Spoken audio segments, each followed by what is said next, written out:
We are in the era of the evolution of human consciousness, and a vast majority around the world are unable to experience it.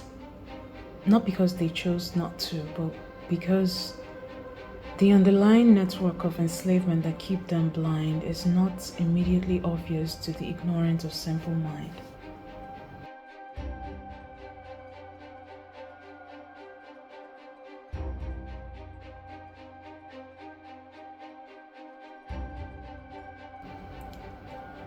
Over the past millennia, as an alive collective sharing an abundance of experience among each other, as human beings basically, we have evolved in so many different, very obvious ways, which have greatly contributed to our evolution.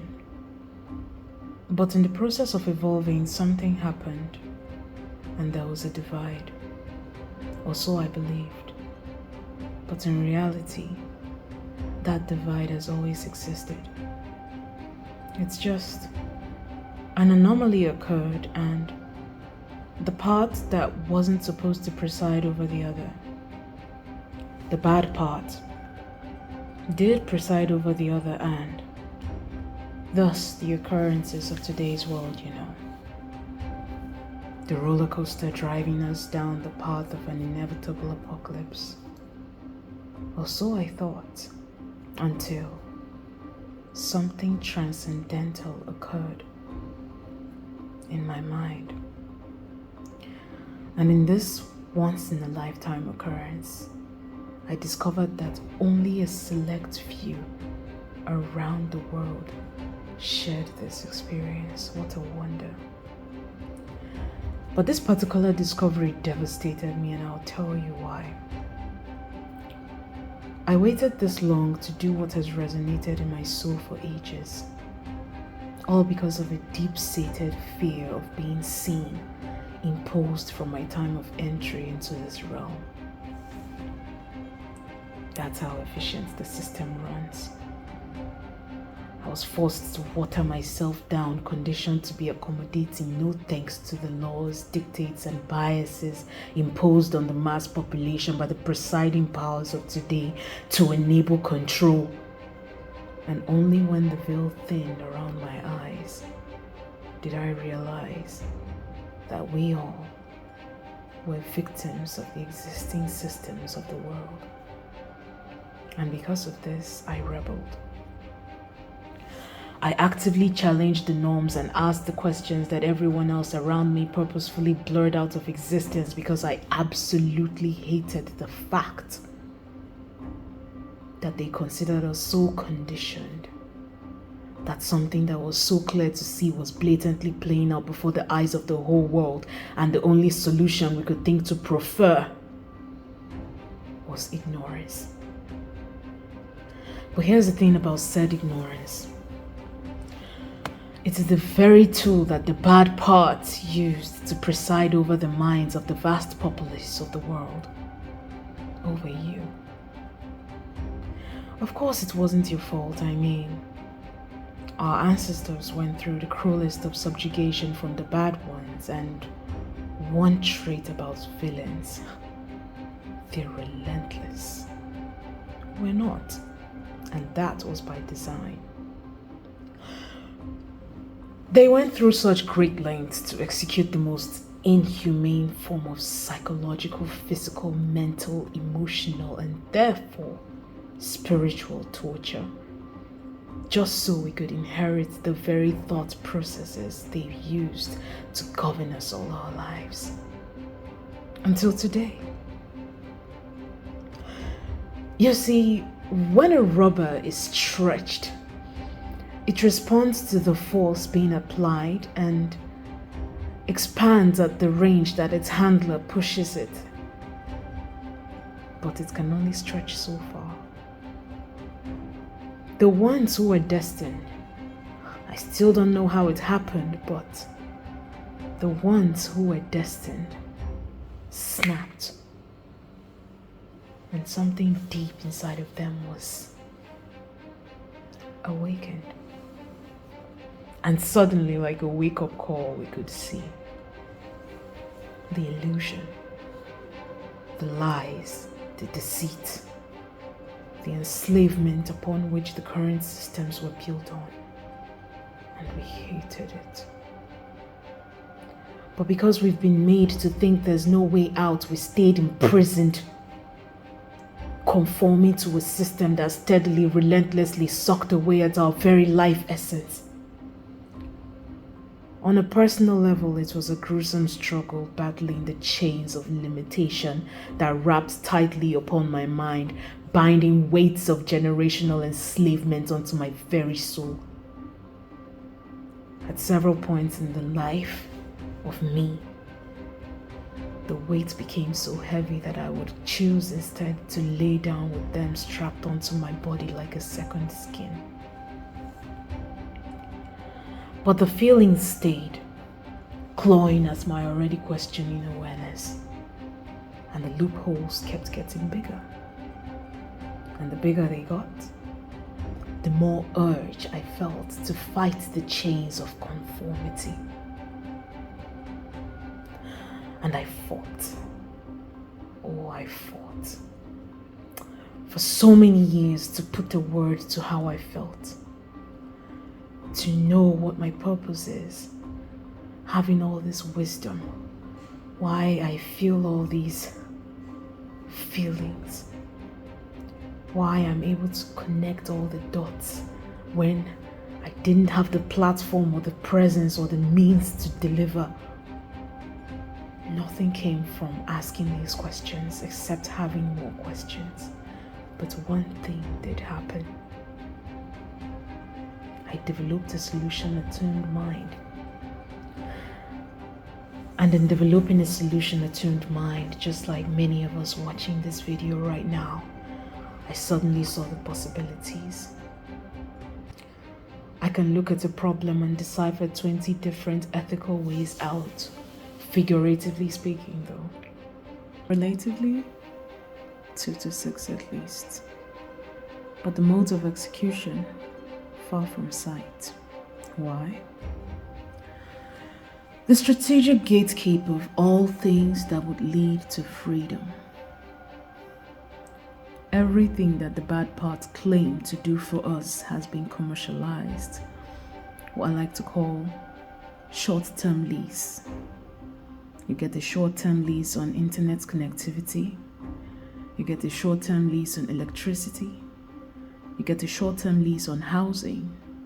You get a short-term lease on phones. You even get a short-term lease on drinking water. It's only a matter of time before we get a short-term lease on food. I mean, the movement is already in effect with your GMO, and then the air we breathe, which would also ultimately affect clothes, if you know what I mean. In fact, as I speak right now, our capacity to think, which is the one thing we have which belongs to us totally and has all the power, everything we need to actually turn this entire situation around, is gradually becoming short-term. No thanks to the rise of AI and the promotion of complete dependency on its ability to govern. But I refuse to let mine. And because you're seeing this video right now, you are absolutely not going to get a short term on your thinking capacity, because you understand every word I speak and the context of it. And because you and I are going to work a way out of this timeline by doing the hard work, we are going to stage a rebellion against the final battle between the good and the bad, light and darkness. The battle for our minds, also called our consciousness. How? I'm more than happy to explain. Over the years of deliberating whether or not I'm good enough to exist, I decided to read some self-development books beyond my age level at the time, and I had the privilege of testing them, and as little as I was, the results never left my mind. I knew how to execute the steps highlighted in those books. I had the intuitive knowledge to identify the right situations to act on those steps, even though those situations were not closely identical to what was being described in those books. But due to the behavioral feedback I received from the people who were affected, I had to call myself back to order. I could say that's the worst decision I ever made because by now, I could have amassed a fortune merely from understanding and experiencing from a first person point of view the advantage of leverage in the current system of which it favors. But what good is the riches and wealth of this world if I lose my soul? However, now that I'm grown, and I've come to understand people so much better, I see now what I must do. No, I don't intend to sell my soul by adopting the wealth-gaining methods of the oligarchs, but to take a clear path to victory through the transition to a world of peace, love, and light, we must understand them, while maintaining higher consciousness alignment. We must learn the ways of the enemy in order to create a winning strategy. And in understanding this, what was initially forbidden knowledge has today become a necessity. And so I stand, or rather I sit, at the precipice of evolution to make the difficult decision of becoming the one persona I've always hated, the elite. But I have an advantage: empathy. For centuries on end, they weaponized our empathy, our need for community, imposed countless sufferings our way just to keep us subject to our own minds. But there's been a shift, and I so desperately want to be one of the nurturers in the evolution of this shift, which is why I'm going to be sharing my understanding of the perspectives being shared in books like these. You see, this is a very fascinating book because it talks a lot about power in a way that gives the reader a sense of power while they work to actually acquire that power. It's very effective in its mind games. To put it simply, it's worth knowing that the concepts of books such as these were not written from the perspective of a person in power, but rather from the perspective of someone who doesn't have it and needs to acquire it. And that's just one of the many ways people earn from perceived value, but that's a conversation for another day. But when you think about the acquisition of power in terms of the delusion of alignment, which we've been made to realize recently is actually the real thing behind energy preservation, alchemy, and spiritual ascension, do you think acting on these would work? They would, but temporarily.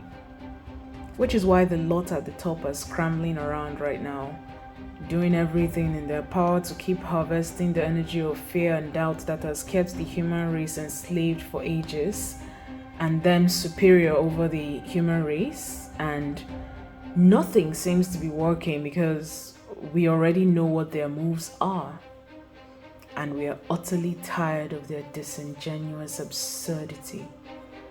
It's getting to a point where we cannot keep letting them get away with their piling atrocities. But in order to defeat your opponent, you need to arm yourself with weapons that can actually penetrate.